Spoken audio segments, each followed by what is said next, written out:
본문은 하나님께서 여섯째 날 인간을 창조하신 장면과 또 하나님이 의도하신 대로 모든 창조를 마치시고 이제 일곱째 날을 축복하시면서 거룩하게 하시고 안식하셨음을 기록하고 있습니다. 어제도 잠시 나누었지만 성경은 인간을 하나님의 형상대로 창조된 보배롭고 존귀한 존재로 소개합니다. 창세기 1장 26절 27절을 보겠습니다. 하나님이 이르시되 우리의 형상을 따라 우리의 모양대로 우리가 사람을 만들고 그들로 바다의 물고기와 하늘의 새와 가축과 온 땅과 땅에 기는 모든 것을 다스리게 하자 하시고 하나님이 자기 형상 곧 하나님의 형상대로 사람을 창조하시되 남자와 여자를 창조하시고 라고 말씀합니다. 이렇게 하나님이 우리에게 선언하는 건 뭐냐면 인간은 하나님의 형상을 따라 지음받은 보배롭고 존귀한 존재다라는 것입니다.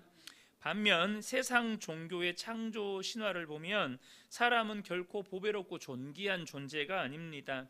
고대 근동의 문헌은 사람을 주로 신을 섬기기 위해 존재한다고 묘사합니다.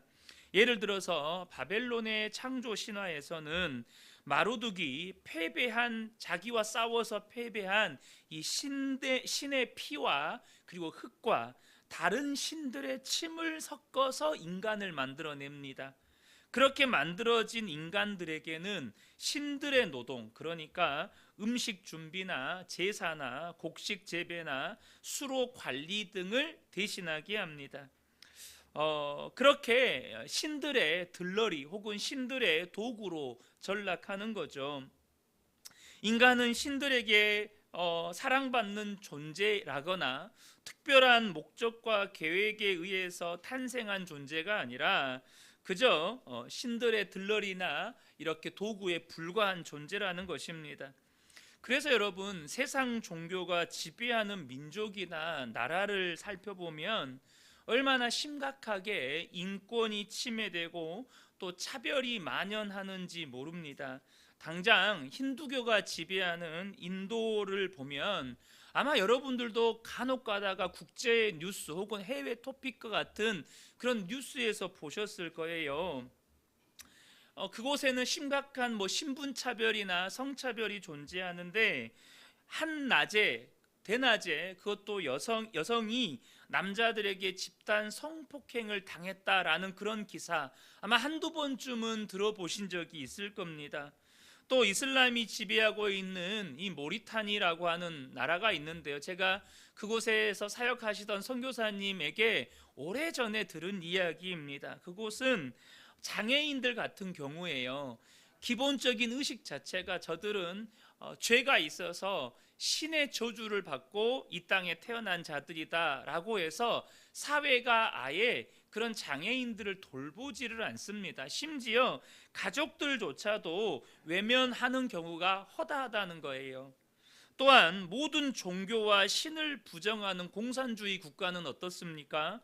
얼마나 이 공산주의 국가를 세우기 위해서 그 과정에서 스탈린이 공산혁명을 일으켰을 때 정확한 사망자 수가 파악되지는 않지만 학설에 의하면 한 4천만 명 정도 죽었다는 이야기가 있습니다. 중국의 마오쩌둥이 문화혁명을 일으켰을 때 2,700만 명인가를 학살했다는 그런 정확한 통계 자체가 잡히지 않아요. 그렇게 많은 사람들이 죽임을 당합니다. 지금은 어떻습니까? 지금도 여전히 국민들은 철저히 통제를 받고 자유를 제한받고 있습니다. 여러분, 인간은요 결코 그런 존재로 지음받지 않았습니다. 창세기 말씀은 우리에게 분명하게 가르쳐 줍니다. 인간은 하나님의 형상대로 지음받은 보배롭고 존귀한 존재라는 것입니다.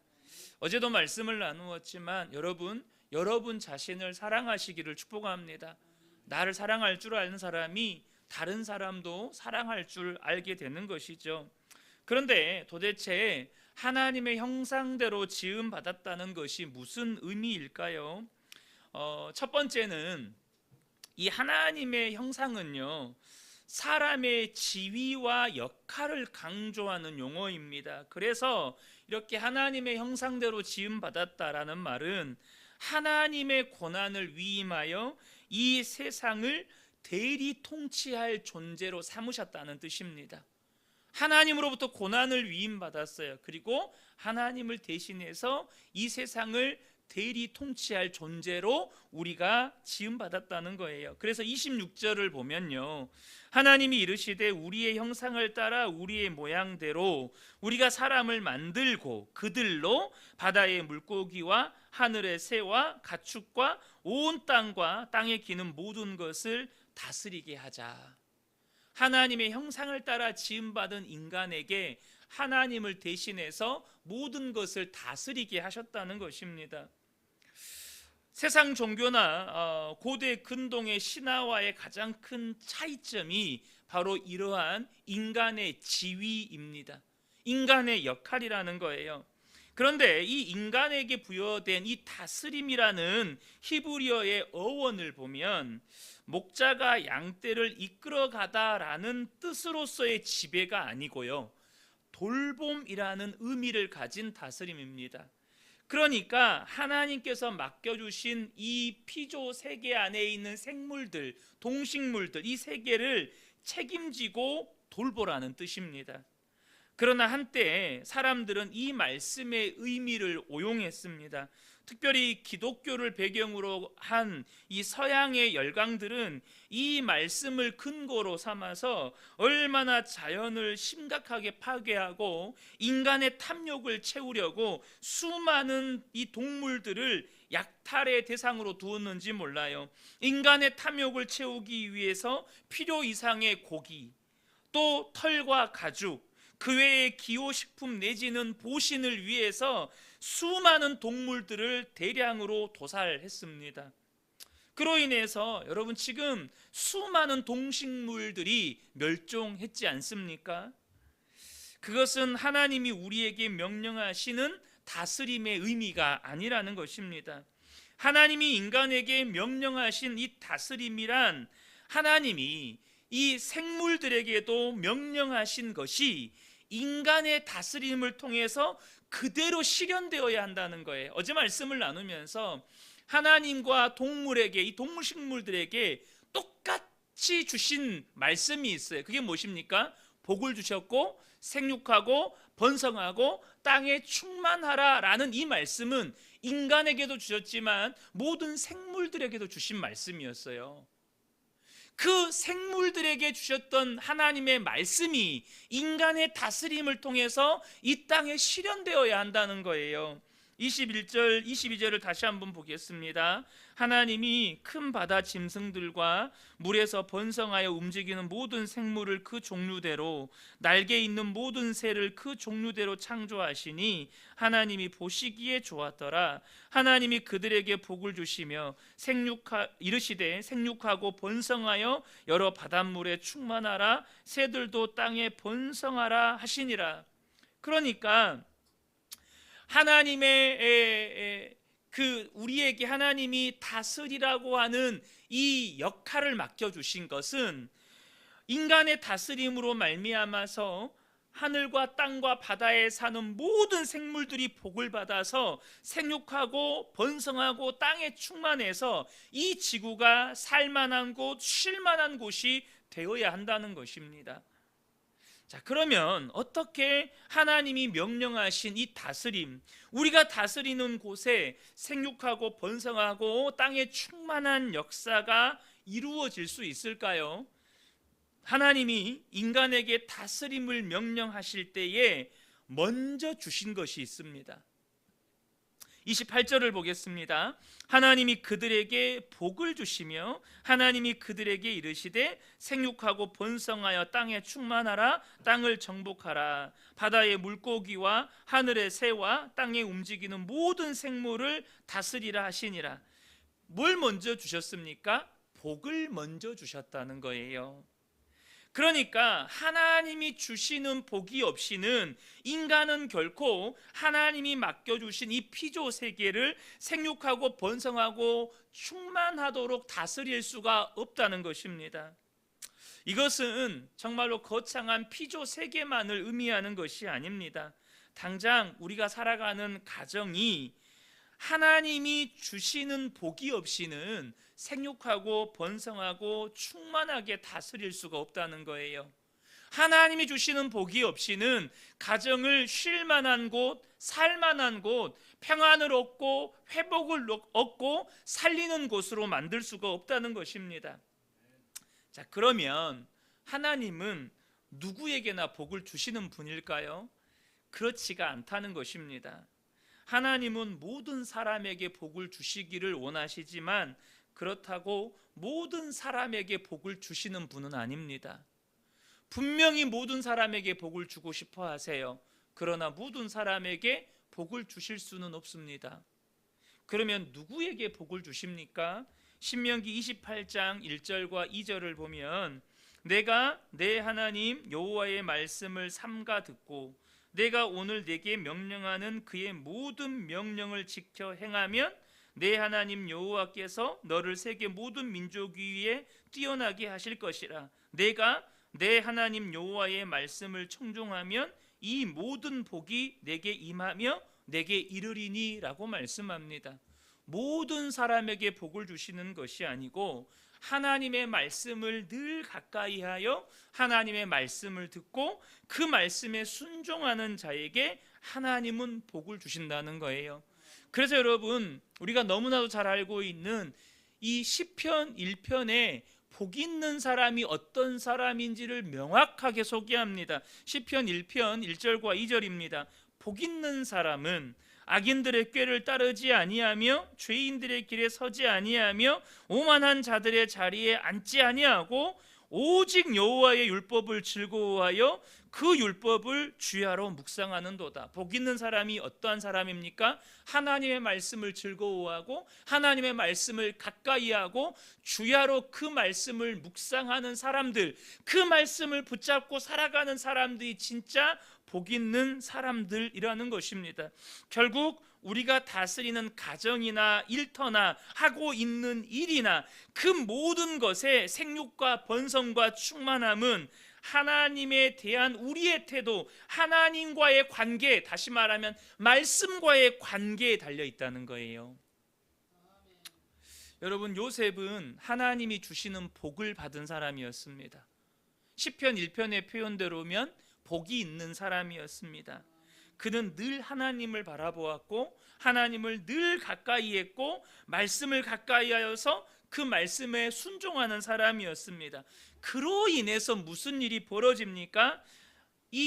그의 주인 보디발이 요셉에게 자신의 모든 집을 맡깁니다.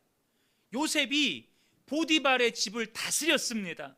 무슨 일이 일어납니까? 창세기 39장 4절과 5절을 보면 요셉이 그의 주인에게 은혜를 입어 섬김에 그가 요셉을 가정 총무로 삼고 자기의 소유를 다 그의 손에 위탁하니 그가 요셉에게 자기의 집과 그의 모든 소유물을 주관하게 한 때부터, 이 주관하게 했다라는 말이 뭐죠? 요셉으로 하여금 다스리게 했다는 거예요. 무슨 일이 납니까? 여호와께서 요셉을 위하여 그 애굽 사람의 집에 복을 내리심으로 여호와의 복이 그의 집과 밭에 있는 모든 소유에 미친지라.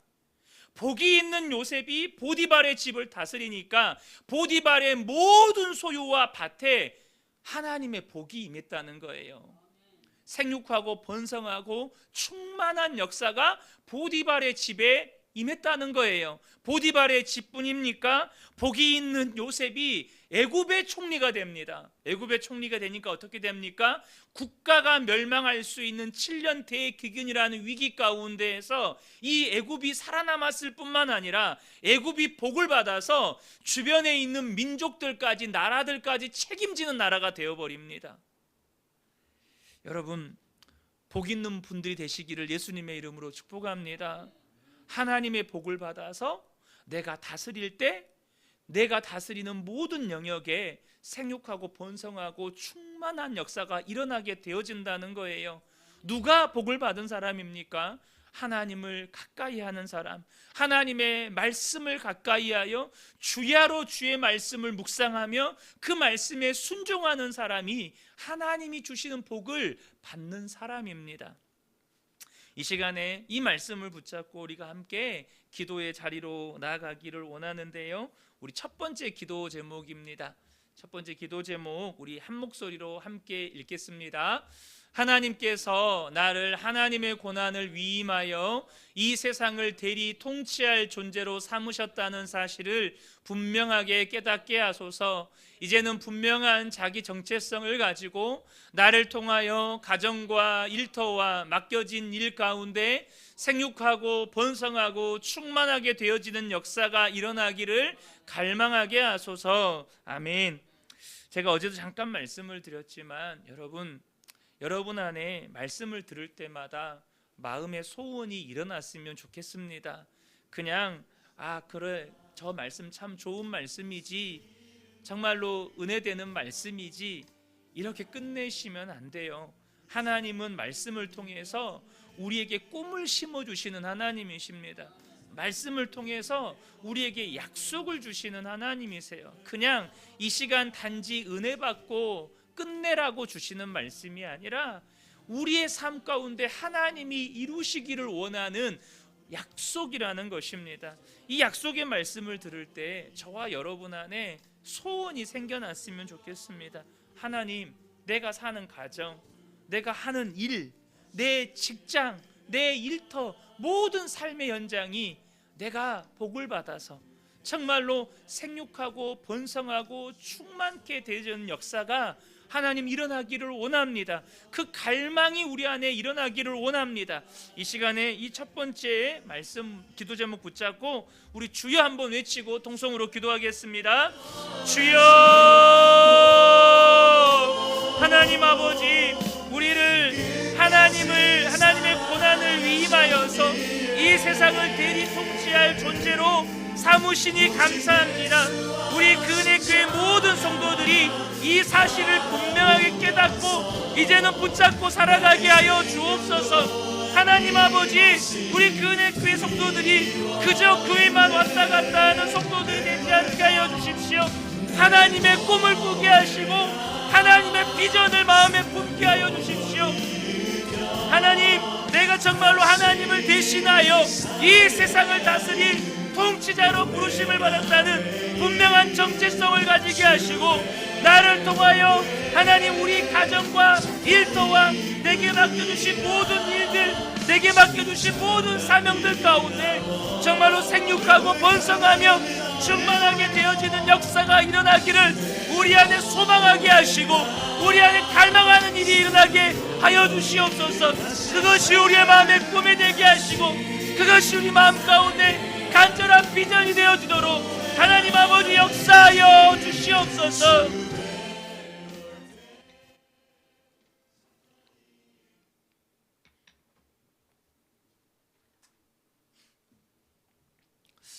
두 번째 기도 제목 우리 함께 보겠습니다. 우리 한 목소리로 읽겠습니다. 하나님이 주시는 복이 없이는 결코 올바르게 다스릴 수 없다는 사실을 인정하게 하소서. 날마다 주님을 바라보고 주님의 말씀을 듣고 순종함으로 하나님이 주시는 복으로 다스릴 때 가정과 일터와 맡겨진 사명에 하나님의 복이 임하여 생육하고 번성하고 충만케 되는 역사가 있게 하소서. 아멘. 저는 정말로 그런 간절한 소원이 있습니다. 우리 성도님들이 삶의 현장에서 진짜 생육하고 번성하고 충만하게 되는 역사가 일어났으면 좋겠습니다. 특별히 요셉을 우리는 현대 시대로 바꾸면 직장인입니다. 직장인. 회사에서 사장님이 지금 일을 맡겼어요. 직장 상사가 나에게 일을 맡겼는데 내가 맡겨진 그 일들이 생육하고 번성하고 충만케 되어지는 역사가 일어나는 거예요. 사장님이 혹은 내 직장 상사가 나를 통해서 하나님이 내가 맡겨진 그 일에 또 내 직장에 복을 주시는 것을 직장 상사가 보는 거예요. 저는 우리 성도님들의 삶에 실제 이런 일들이 일어났으면 좋겠습니다. 정말로 내가 하나님의 말씀을 늘 가까이 하고 말씀에 순종하여서 하나님이 주신 복을 가지고 가정으로 가고 하나님이 주신 복을 가지고 일터로 나아갔을 때 정말로 나를 통해서 하나님이 복을 주시는 것을 우리 자녀들이 보고 또 직장에서 직장 동료나 사장님이 보는 그런 역사가 우리 성도님들의 삶에 일어나기를 소망합니다. 우리 이 시간에 이 두 번째 기도 제목 함께 붙잡고 주여 외치고 통성으로 기도하겠습니다. 주여! 하나님 아버지, 우리는 하나님이 주시는 복이 없이는 결코 이 세상을 올바르게 다스릴 수 없습니다. 하나님, 우리에게는 선한 것이 없습니다. 우리의 힘과 능력으로는 할 수가 없습니다. 그러나 하나님은 하실 수 있습니다.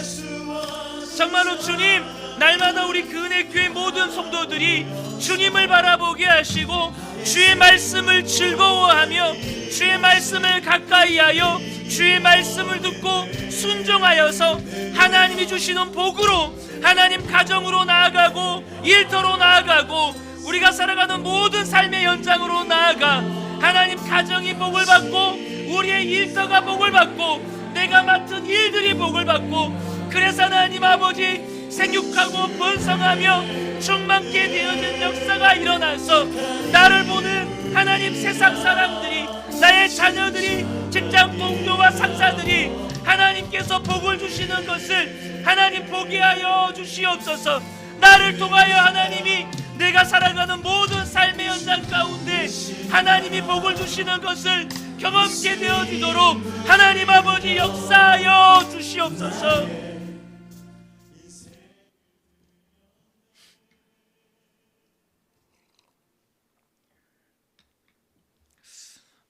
두 번째로 우리가 이 하나님의 형상이라는 말의 의미를 나누려고 하는데요. 이 하나님의 형상은요, 사람의 본질을 가리키는 용어입니다. 그런데 이것은 크게 오늘 본문에 두 가지 의미를 가지고 있는데 그것은 한 가지는 이미 앞서서 계속 반복해서 나누었던 내용입니다. 먼저 사람은 하나님 앞에서 동등하게 보배롭고 존귀하다는 뜻이에요. 단순히 보배롭고 존귀하다는 뜻만이 아니고 모든 사람이 하나님 앞에서 동등하게 보배롭고 존귀하다는 뜻입니다. 세상 신을 섬기는 고대 근동 사회에서는요, 오직 왕들만 신의 형상을 지닌 존재였습니다. 애굽이 그렇고 여러분 잘 아시는 것처럼 바벨론이 그렇고 페르시아, 바사가 그랬습니다. 이 왕들은 다 신의 사자들이었어요. 그러니까 그 외의 인간들은 신의 형상을 닮은 왕과는 비교할 수 없이 하찮은 존재였고 그러하기에 왕의 명령에 철저하게 복종해야 될 뿐만 아니라 왕을 섬겨야 하는 존재들이었습니다. 그러나 창세기는 모든 인간이 똑같이 하나님의 형상을 지닌 존재라고 선포합니다. 하나님이 지으신 사람은 결코 혈통이나 신분, 성별이나 나이, 직업이나 사회적인 지위 등으로 귀천을 나눌 수가 없다는 뜻입니다. 여러분은 하나님을 닮으셨습니까? 그렇다면 사람의 귀천을 따지지 않게 되시기를 축복합니다. 예를 들어서 만약에 여러분 앞에 대통령이 있고 우리 근혜교회 아이들이 있을 때 대통령을 대하는 그 태도와 아이들을 대하는 태도, 물론 대통령 앞에 이 사회가 요구하는 어떤 예의는 갖춰야겠죠. 근데 대통령은 존귀하게 여기고 아이들은 하찮게 여긴다면 그건 하나님의 방식이 아닙니다. 그건 하나님을 닮은 사람이 아니에요.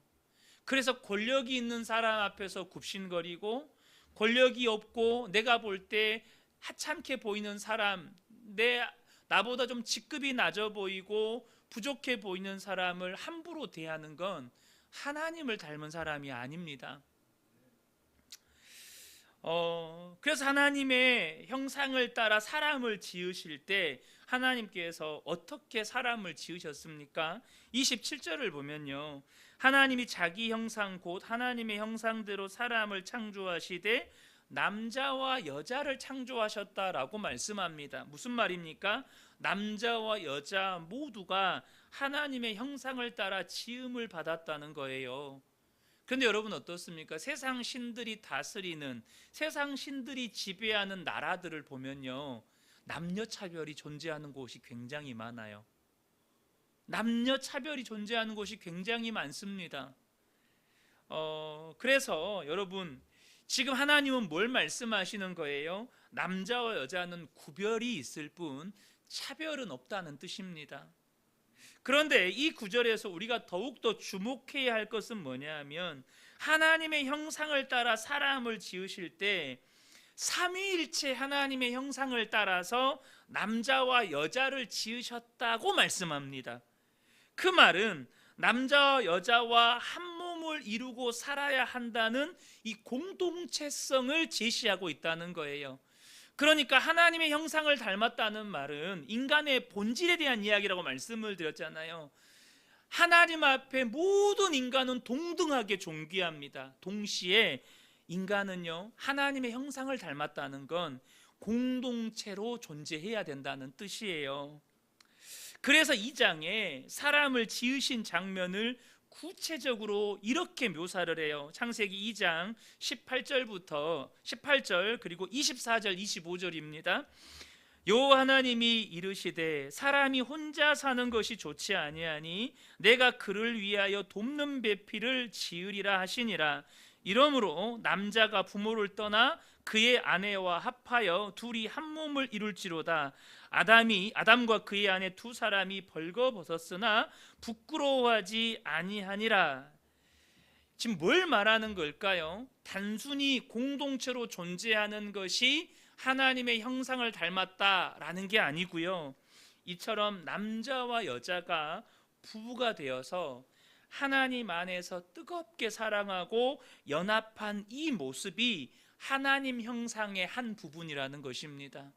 단순히 그냥 사회를 이루고 산다, 단순히 부부를 이루고 사는 것이 하나님의 형상을 닮은 것이다 라는 게 아니라, 정말로 부부가 하나님 안에서 뜨겁게 사랑하고 연합하는 그 모습이 하나님의 형상의 한 부분이라는 거예요.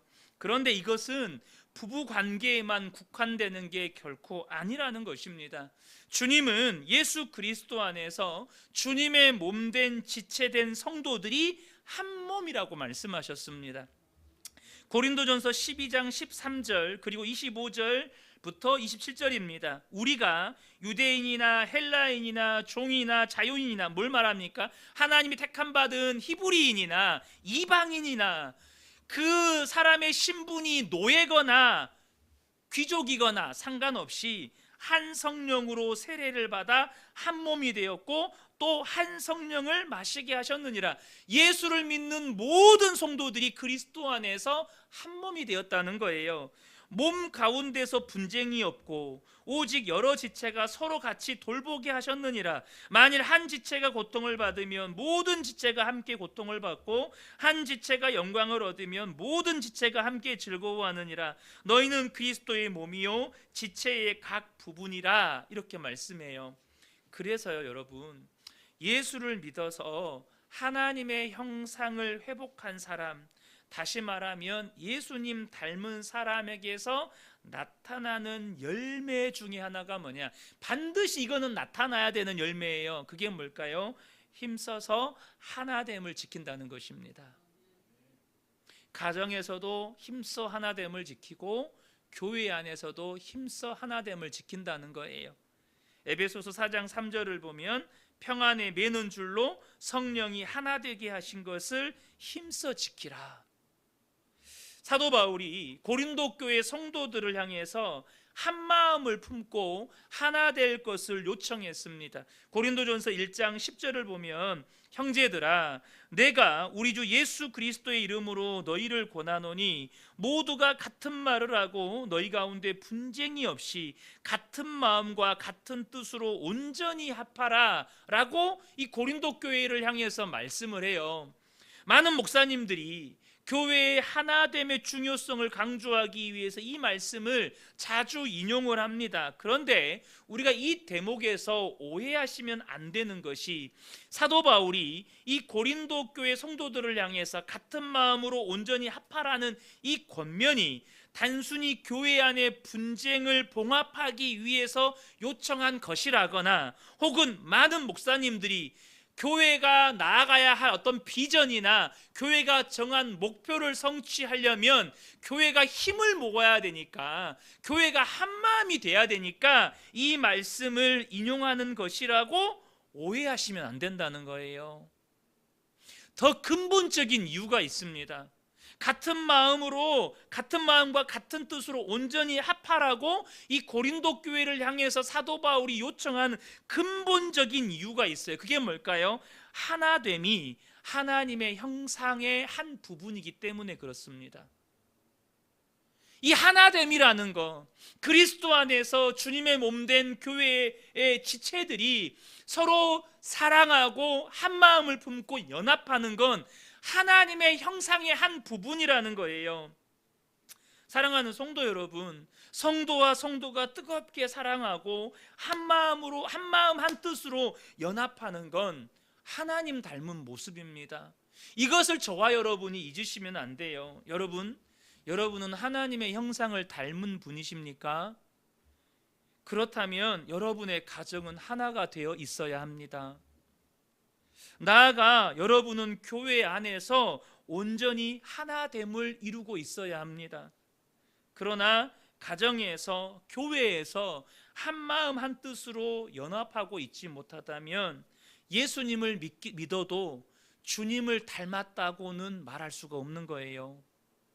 사랑하는 성도 여러분, 우리는 하나님의 형상을 따라 지음받은 존재들입니다. 그렇다면 우리가 정말로 예수를 믿어서 정말로 죄로 말미암아 타락하고 부패하고 변질되었던 우리의 모습이 주님의 형상으로 회복된 것이 맞다면 우리는 가정 안에서 하나가 되어야 할 줄로 믿습니다. 여러분, 교회가 하나가 되어야 할 줄로 믿습니다. 그것이 하나님의 형상을 회복하는 것이라는 거예요. 이 시간에 이 말씀 붙잡고 우리가 다시 한번 기도하기를 원합니다. 세 번째 기도 제목인데요, 우리 세 번째 기도 제목 함께 읽겠습니다. 하나님을 닮은 사람은 성령이 하나 되게 하신 것을 힘써 지키는 사람인 것을 알게 하소서. 무엇보다 성도들의 가정에서 부부 사이에, 부모와 자녀 사이에 하나 되는 역사가 있게 하시고, 우리 그은혜교회 모든 성도들이 같은 마음과 같은 뜻으로 온전히 하나 되는 역사가 있게 하소서. 아멘. 우리 세 번째 기도 제목입니다. 하나님, 내가 정말로 예수를 믿어서 하나님의 형상을 회복한 사람이라면 하나님, 제가 정말로 주님 닮기 원합니다. 정말로 힘써 하나됨을 지키는 사람이 되기를 원합니다. 우리 가정이 그리스도 안에서 하나 되게 하시고, 우리 그은혜 교회가 그리스도 안에서 하나 되는 역사가 있게 하여 주옵소서. 우리 이 시간 이 기도 제목 붙잡고 주여 한번 외치고 통성으로 기도하겠습니다. 주여! 하나님 아버지, 하나님의 형상을 닮은 사람은 성령이 하나 되게 하신 것을 힘써 지키는 사람인 것을 이 시간 우리 그은혜교회 모든 성도들의 심령 가운데 하나님 깨우쳐 주시옵소서. 무엇보다 하나님, 우리 성도님들의 가정 안에서 하나됨의 역사가 있게 하여 주십시오. 부부 사이에, 부모와 자녀 사이에 하나님 아버지 하나 되는 역사가 있게 하여 주십시오. 자녀들은 부모에게로 마음을 돌이키게 하시고, 부모들은 자녀에게로 마음을 돌이키며, 하나님 남편은 아내에게로, 아내는 남편에게로 마음을 돌이켜 하나님 아버지 가정 안에서부터 온전히 하나 되는 역사가 있게 하여 주시고, 우리 그은혜교회 모든 성도들이 이제는 정말로 그리스도 안에서 같은 마음과 같은 뜻으로 온전히 하나가 되는 역사가 있게 하여 주옵소서. 이 시간 주의 성령을 충만하게 하여 주셔서 하나님 영적으로 잠들어 있는 심령들이 깨어나게 하여 주시고, 하나님의 말씀을 굳게 붙잡고 믿음으로 주님의 말씀 앞에 도전해가는 우리 그은혜교회 모든 성도들이 되어줄 수 있도록 하나님 아버지 역사하여 주시옵소서.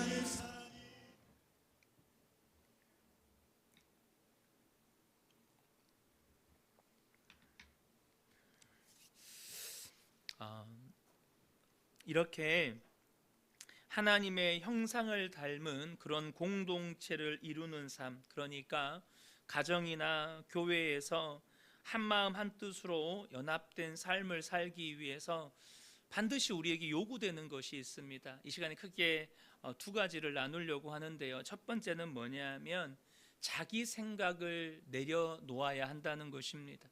자기 생각 내려놓기.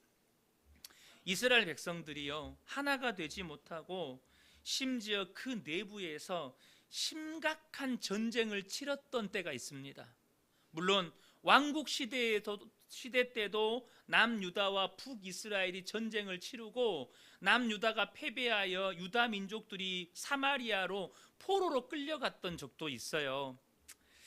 그런데 그거보다 더 심각하게 이스라엘의 한 개 지파가 거의 진멸되기 직전까지 치열하게 전쟁을 치렀던 때가 있습니다. 그때가 바로 사사시대 때입니다. 11개 지파와 베냐민 지파 사이에 전쟁이 일어납니다.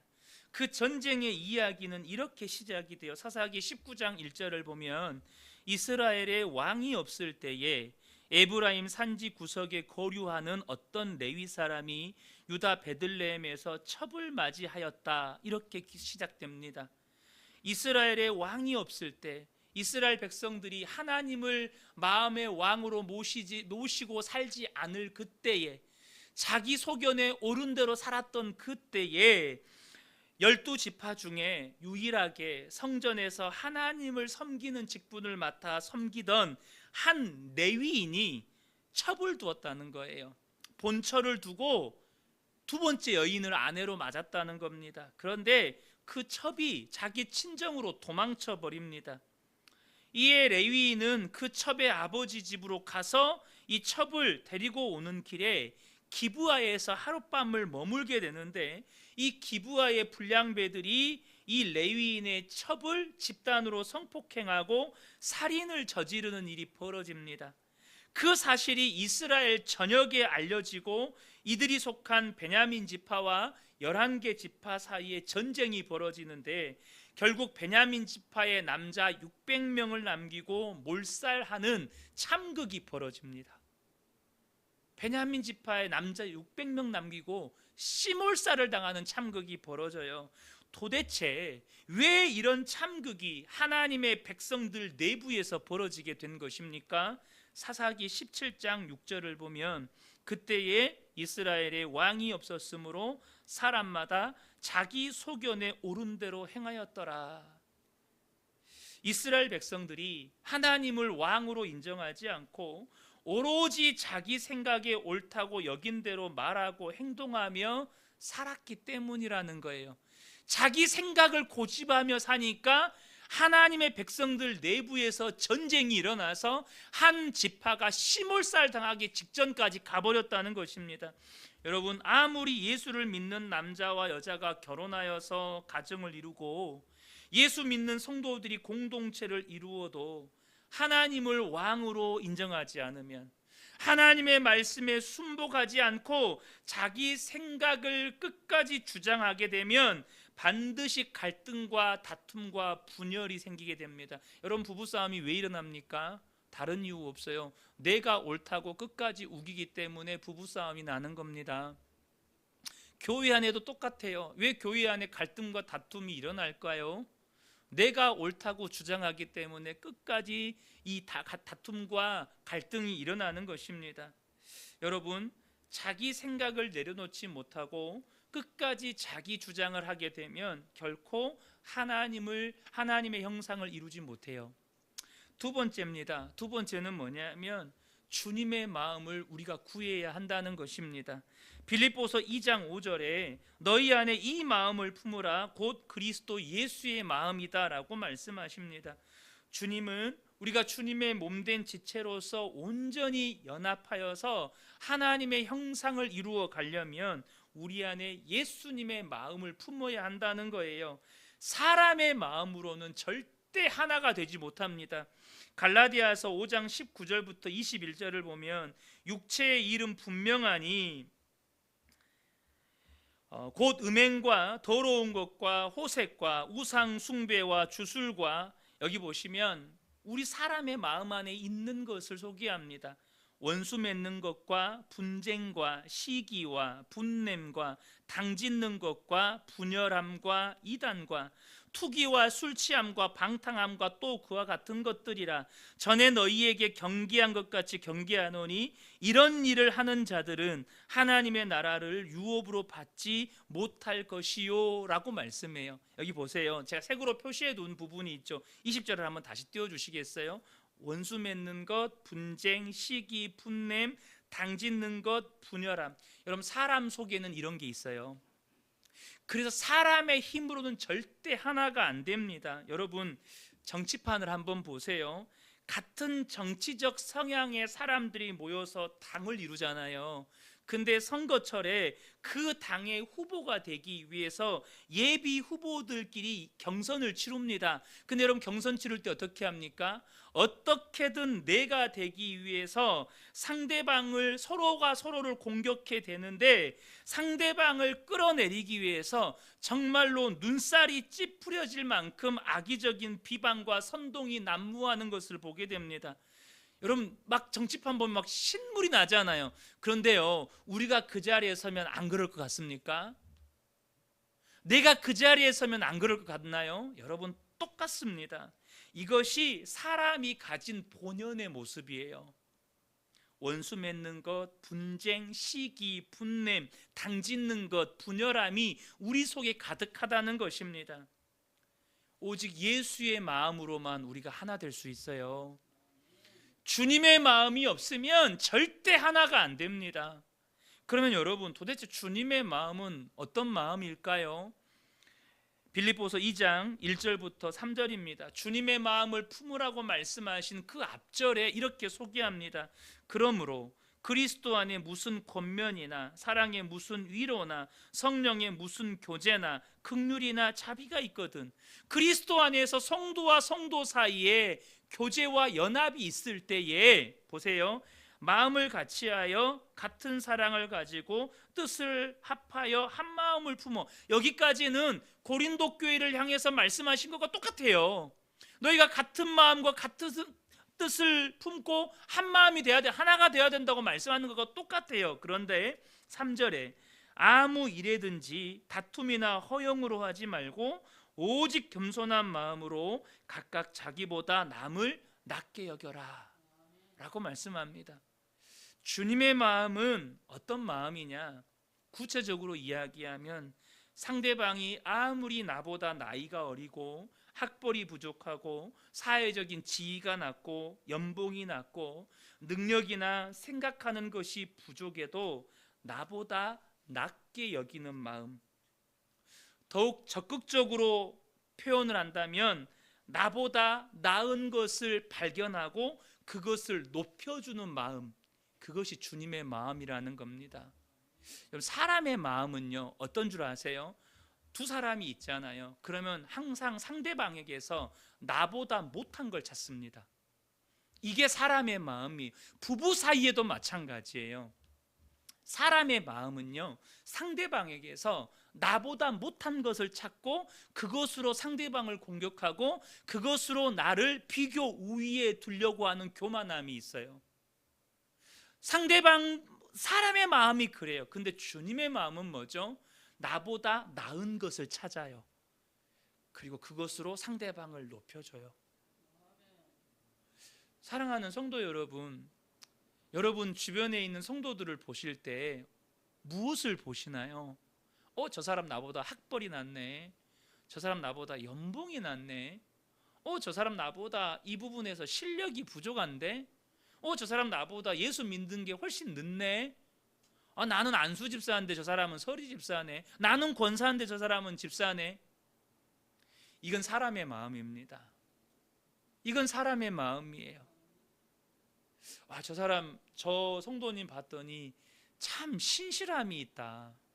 저분 안에 정말로 하나님을 사모하는 마음이 있네.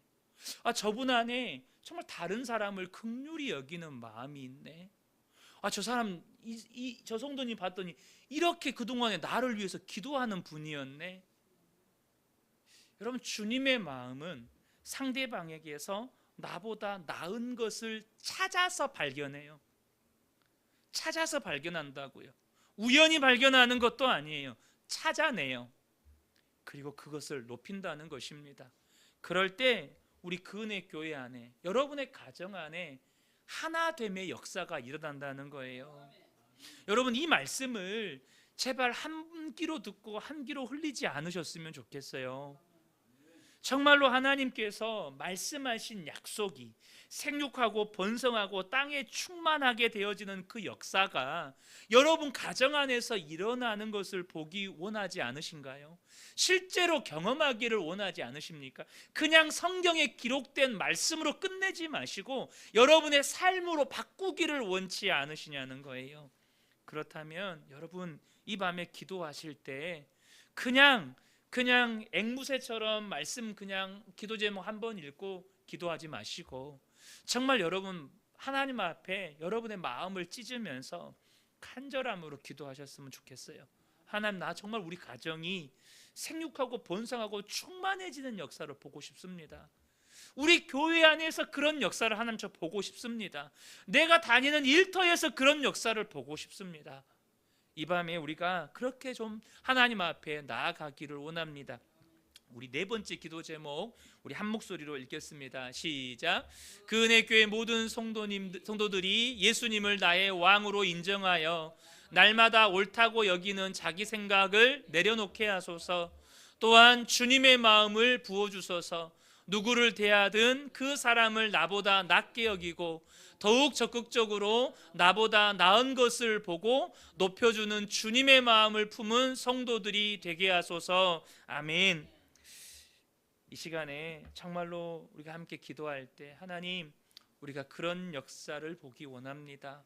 가정에서도 우리 교회 안에서도 또 내 삶의 일터에서도 정말로 하나님의 형상을 회복하고 생육하고 번성하고 땅에 충만해지는 역사를 주님 제가 보기를 원합니다. 이 시간에 이 기도 제목 붙잡고 하나님, 내 생각 날마다 내려놓게 하시고 주님의 마음, 나보다 남을 낮게 여기고 나보다 나은 것을 발견하고 높여주는 주님의 마음이 우리 안에 있어서 우리 그은혜 교회가 우리 성도들의 모든 가정들이 하나 되게 하는, 하나 되는 하나님의 형상이 회복되어져서 생육하고 번성하고 땅에 충만케 되어지게 하여 주옵소서. 우리 이 시간 이 기도 제목 붙잡고 주여 한번 외치고 통성으로 기도합니다. 주여, 하나님 아버지, 이 시간에 우리 그은혜 교회 모든 성도들이 예수님을 날마다 나의 왕으로 인정하게 하여 주옵소서. 날마다 내가 옳다고 여기는 내 생각을 주님 앞에 내려놓을 수 있도록 주님 역사하여 주십시오. 무엇보다 하나님 아버지, 우리가 주님의 마음을 품기 원합니다. 우리 안에 주님의 마음을 부어주옵소서. 누구를 대하든지 그 사람을 나보다 낫게 여기고 더욱더 하나님 아버지 적극적으로 나보다 나은 것을 발견하게 하시고 나보다 나은 것을 높여주는 그런 주님의 마음을 품은 성도들이 되게 하셔서 하나님 아버지, 제가 하나님 아버지 우리 그은혜 교회 성도들이 그렇게 주님의 마음을 품을 때에 우리 가정에서 하나 되는 역사가 일어나게 하여 주시고 우리 교회 안에서 온전히 하나 되는 역사가 일어나게 하여 주옵소서. 아버지 하나님, 그러므로 말미암아 주님의 약속의 말씀대로 생육하고 번성하고 땅에 충만해지는 놀라운 역사가 일어날 수 있도록 하나님 아버지 역사하여 주시옵소서. 주님의 말씀이 하나님 기록된 성경의 말씀으로 끝나지 아니하고 내 삶이 되어지는, 나의 삶의 실제가 되어지는 놀라운 은혜의 역사가 우리 그은혜교회 모든 성도들의 삶 가운데 있게 하여 주시옵소서.